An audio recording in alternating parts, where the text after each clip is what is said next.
It's like, when did you know that you wanted to be an advocate for educational reform or alternative paths to education? I ended up here totally by accident, if we're being honest. But the story also starts when I was 3, basically. So I went to an alternative preschool and kindergarten, very Montessori inspired. We'll probably come back to Montessori later in the conversation, but for those who aren't Yeah, familiar, definitely. it's an education philosophy founded by Maria Montessori about 100 years ago. She was Italian.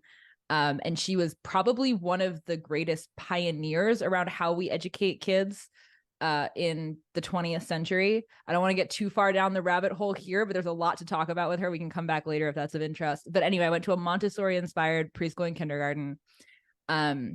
Grew up homeschooled 1st grade through 12th.